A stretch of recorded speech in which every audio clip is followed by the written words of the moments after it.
Hello, this is Ben Lister and welcome to this new show about autism and disabilities, and we'll touch on mental health as well. And it's Talking Heads right here on your favourite station, and I have a guest in the studio today, and it's the legend that is Mr. Mike Gill. Hello Mike, how are you? Hi Ben, thanks for inviting me. I'm very well, thank you. You're welcome. How's things with you today? Okay, I'm looking forward to this. A new departure for me, so yeah, it's going to be good. And since the last time we spoke, you're obviously in the radio these days. How's that going? Yeah, I do a bit of a session with Dave on a Saturday afternoon, the sports programme. Really good. 3 blokes talking about sports. Really, really entertaining. And it must help the mental health, man. And do you play a lot of good music? I'll leave that to Dave. He chooses the music. So far it's been pretty good. And what's been your favourite track That he's played so far? Let's have a think. It would be one of my favourites from the Beatles. Let me have a think, which one was it? He played one just recently and it's just gone from my mind just right now because I'm a bit old these days and I have senior moments and I sometimes forget things and I've just forgot what he played, but never mind, that's the way it goes. Yeah, and the Beatles are a brilliant band and they have a lot of sports connections, obviously, with Liverpool, and Liverpool being a successful football breeding ground as well. I know you're not a Liverpool fan, obviously, but Liverpool's a good place. Have you ever been to Anfield or Goodison? Well, I've been to Goodison twice, and we couldn't get, when Hull City were in the Premier League, we couldn't get tickets to go see Liverpool at Anfield, which was a shame because my son's a Liverpool supporter and he just wanted to go, but just couldn't manage it, couldn't get a ticket. As you say, I'm further down the motorway from you at an old stadium, but the one we don't talk about. The ones we don't talk about, not the blue side, the red side, Exactly. the glory. I'm a massive supporter of glory. Have you ever been to their stadium? It's Old Trafford, yes, I have, yes.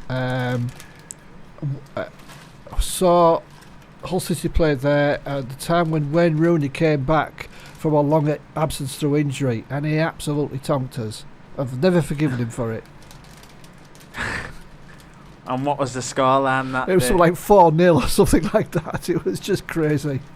And you were obviously there in 08, and I asked you off air before we came in the studio if you were sat in my position and Dean Windus was sat in your position, what question would you like to ask him?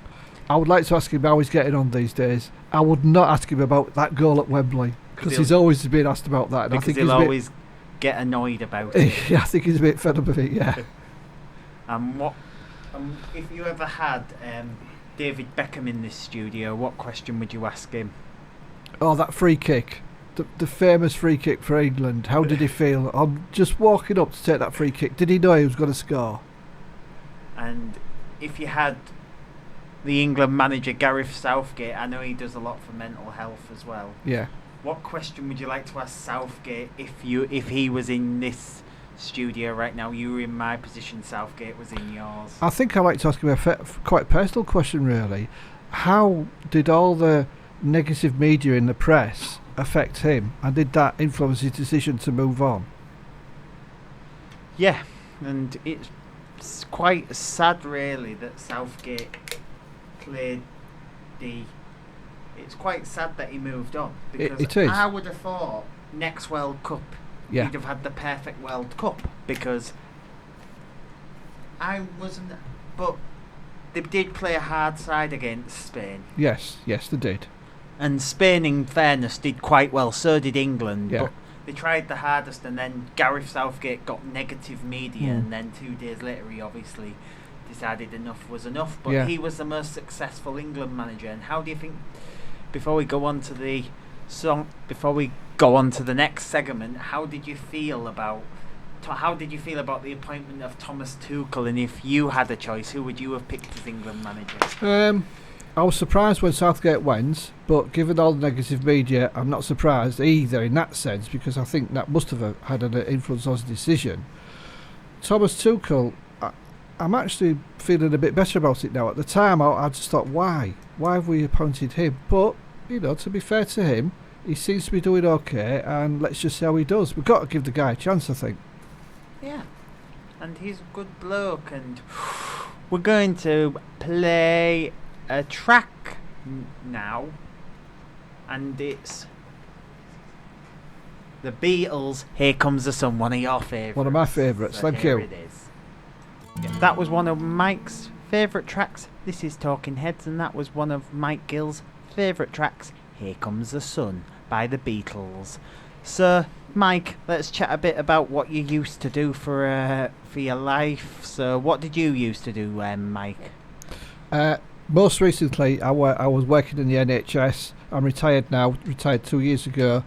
Professional background is mental health nursing, but I've done loads and loads of different jobs within the NHS in my something like 40-odd year career.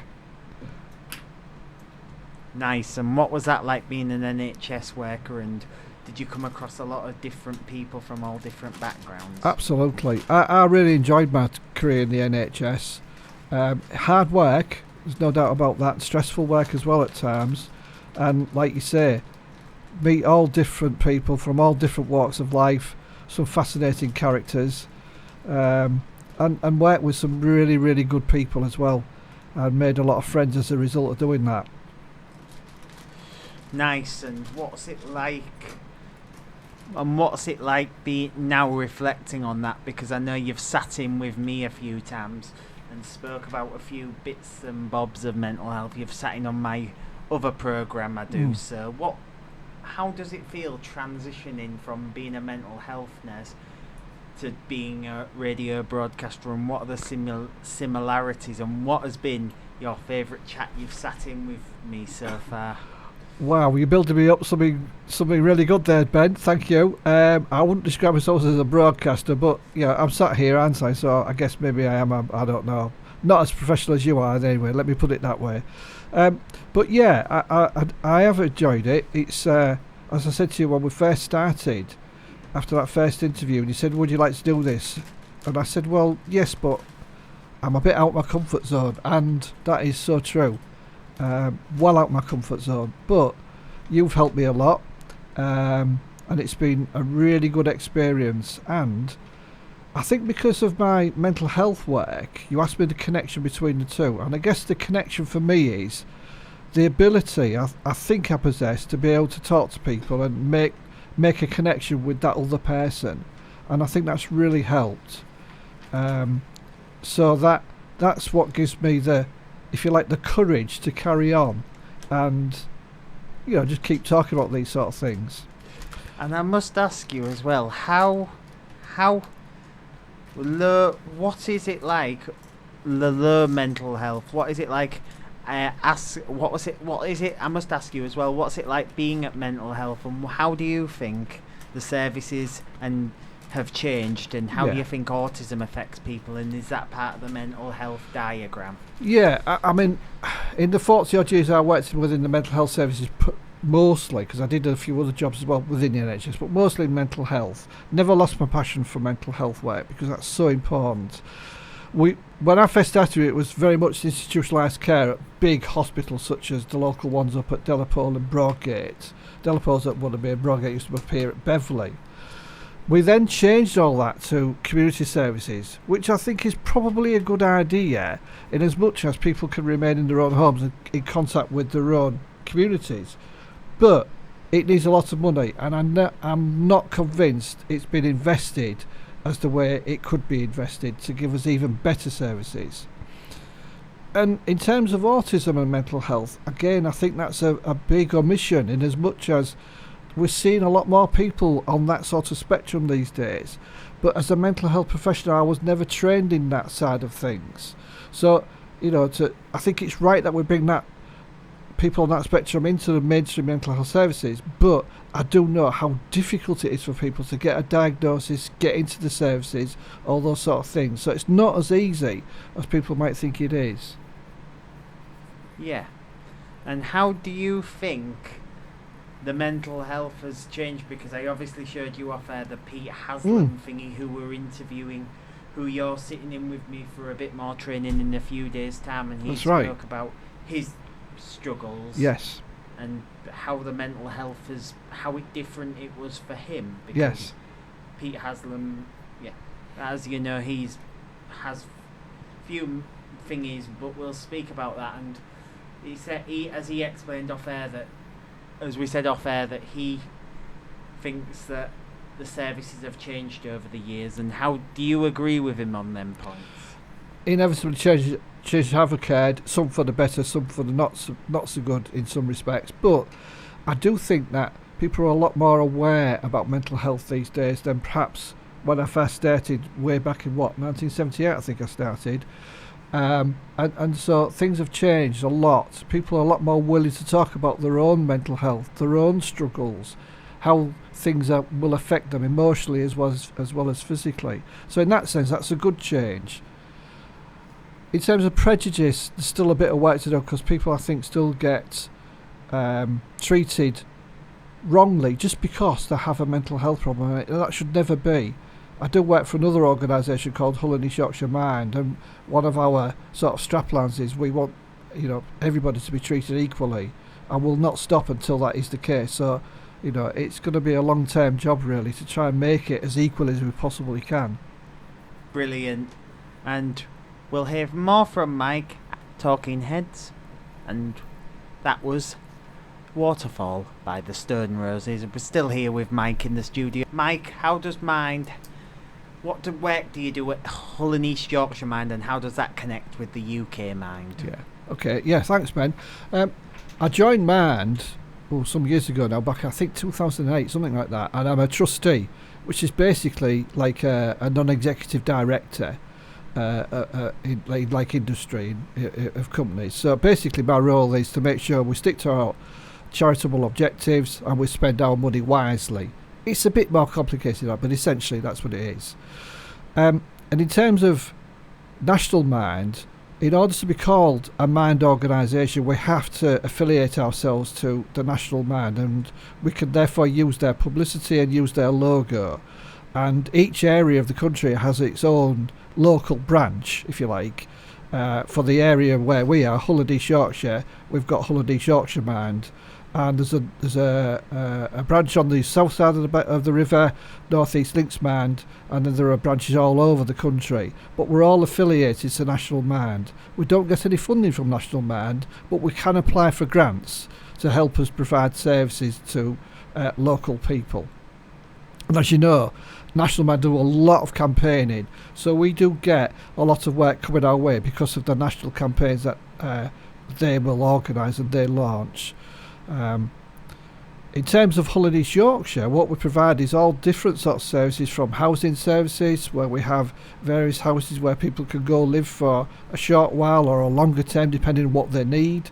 We provide like counselling services, group work, drop-in services, a helpline, and a crisis line as well. So there's quite a comprehensive service there, and people can refer themselves in. You don't have to go see your GP, which if you want a service from the NHS, you have to be referred in by your GP these days. So there is a big difference there, where people can come and ask us, what can you do to help me with my, for example, my anxiety or my depression, and we'll do our best to make an assessment with them and then try and direct them in the appropriate way so that they get the help that they need, which may mean directing them to the local NHS, because it all depends on the complexity. Brilliant. And what has been your greatest achievement working for Mind over the last 17 years? I think there's so many I could mention. But I think it's about seeing it through from being quite a small charity to being, the charity where referrers are very proud of us and will refer people into us. The local council, both Hull City Council, East Riding of Yorkshire Council, and the local commissioning board also will, very proud of us, and we've got a good reputation with those people. So that's something I'm really proud of as an organisation that we've achieved. But on a more personal level, I've done quite a bit of fundraising for Hull and East Yorkshire, and I just love doing it. I do various runs, walks, things like that, or even a cycle ride as well I've done as well. Just to help them out. I don't raise a lot of money, but I think any money that goes into the charity just helps make sure that people locally can get access to a local mental health service, because that's our unique selling point. Any money that we raise under the guise of Hull and East Yorkshire Mind goes to Hull and East Yorkshire. It doesn't go anywhere else. If you raise money for National Mind, that goes to London, and then it gets spread around the country as to what they think is the priorities. So there's a big difference between raising funds for National Mind and Hull and East Yorkshire Mind. And if our, as I've asked you in other things, if our Prime Minister's listening about the mental health crisis, have you got a question for our Mental Health Minister or our Prime Minister? Have you got a message? Yeah, I would like to think that he's interested in our services, as because mental health is as important as physical health, and I would also like to see a lot more money being put into the mental health services. And I know they've put money into the NHS just recently, but as is always the case, you get a headline figure, but when that comes down to local levels, how much is, like, the local mental health trust, how much are they going to get? How much are they like place like Hull Royal, how much are they going to get? And people think it's going to be a lot of money, but when you work that out, so many £1 billion divided up by so many regions, it doesn't amount to a lot of money. So we need to invest in our health services a lot more than we do. Yeah. And we'll have more from Mike after this. Welcome back to Talking Heads right here on your favourite station. Right, still here with Mike, and now we're going to chat about autism and my experiences and Mike's experiences of people with autism. So Mike, what are your experiences with people with autism? I haven't had so many experiences with people with autism during my professional life. It's more recent, I think, really. I used to watch a programme on the TV about a gardener who described himself as autistic, and he was absolutely brilliant. What he could see, what impressed me was how his mind worked in terms of the vision he had for this garden he was going to design for a member of the public. And he didn't use paper or anything like that, he just had this vision, and he explained it so clearly. But he said, I have to draw it because the people who was doing it for, he said, you won't understand quite what I mean, so I'll draw it for you. And it was just so fantastic. And it made me realise that a lot of people with these sort of I can't say syndromes, if you like, have a different way of viewing things, and that struck me as being something quite special. But equally, I think a lot of people find it very difficult to understand as well. So it's very difficult. And of course, since then I've met yourself, Ben, and Dan, your friend Dan as well, and it's been a really quite enlightening experience talking with you and working with you and speaking with Dan, your friend, in terms of sometimes I say something and I think that, oh, maybe I shouldn't have said that because, maybe you take me a bit too literally. So I always try to be really careful. And I don't know if that's the right thing to do or not. Perhaps you could tell me on that one. It's a struggle with autism because some people call it a disease, some people call it illness, which annoys some people with autism, which annoys me. I try not to get bothered by it. It's just some people who don't really understand it. Yeah. And I think people need to understand autism a little bit more because... Agreed. And people with autism can suffer with mental health because of their nerves and stuff, and it's very... My experiences, I never used to be able to speak to people because of my nerves and stuff, because of my autism, and I get nervous a lot. And the reason I do radio is because I enjoy it, and I wanted to be one of the first people to endorse autism. I know that a few radio broadcaster friends of mine have autism. Like, I'm going to name check him now, Mr. Sean Goldsmith, who has autism, and he spoke about how nervous he gets on the radio and when he's pronouncing different music stuff. The thing that makes me happy when I'm on the radio with my autism, I love to sing along to the songs. Oh, okay. To some of the music. Yeah. Just because there's awesome music. Like, one of my favourite tracks is Fratson's Small Turnaround. One of my other favourite tracks is Where the Streets Have No Name by U2. One of my favourite tracks is because I used to watch Formula 1 as a young child. The Chain. The Chain, yes. That's one of my favourites as well. And when I was young, with my autism, I used to watch Steve Ryder when he used to do ITV F1, and I thought I want to be just like Steve Ryder. Yeah, absolutely. And I must give a pragmatic thought to Steve Ryder. He's retired because he's just at the time of recording announced he's retired yesterday. So Steve, thanks for the I'm going to say this now. Steve, thank you for the 50 years of service. Enjoy your retirement.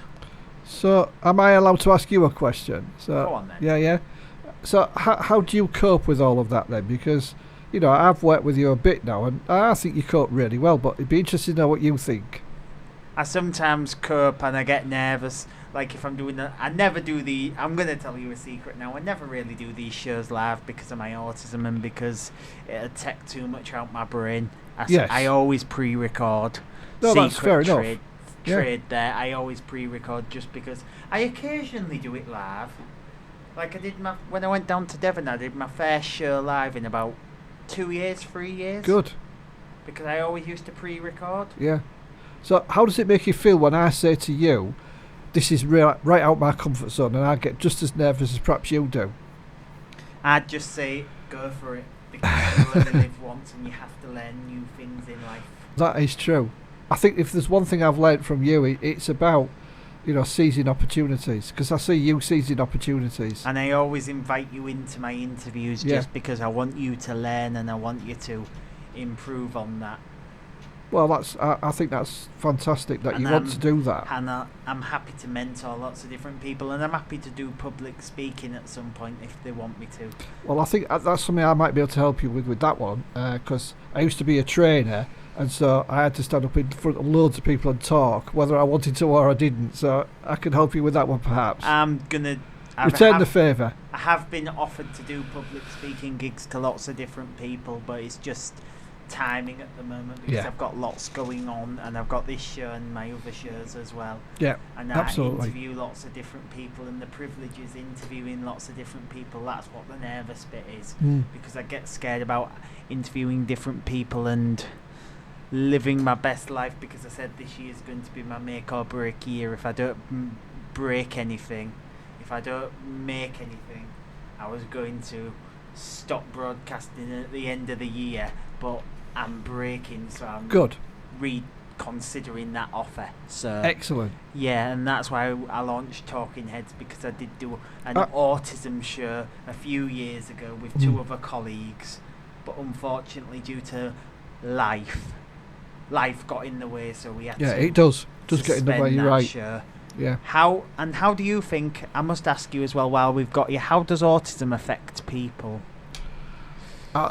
That's a difficult question to answer, but from what I have observed, it affects people in many different ways, and I don't think the general public understand how it can affect people, because some people with these sorts of syndromes don't like change, they don't like meeting people, they find social activities very, very difficult, and often when people see that people are struggling with those things, they put it down as bad behaviour when it isn't actually bad behaviour at all. It's all, like you say, about nerves and being nervous and trying to control your emotions, and that, I think that is incredibly difficult to do. It's difficult enough for people who don't have a condition such as autism, let alone people with autism. So, I have a lot of I try my best to understand how that might be for that person. But as I say, I've never been trained in these sort of things, so I'm sort of struggling to find my way through it, really. I don't know if that helps and answers your question. Yeah, it does, and it's just one of them things, and I'm actually quite privileged to have you on today. Really. Well, I feel likewise privileged that you've asked me as your first guest, because I think this programme can break new ground and help people understand something that is a lot more noticed these days, and something I think communities at large need to be much more aware of.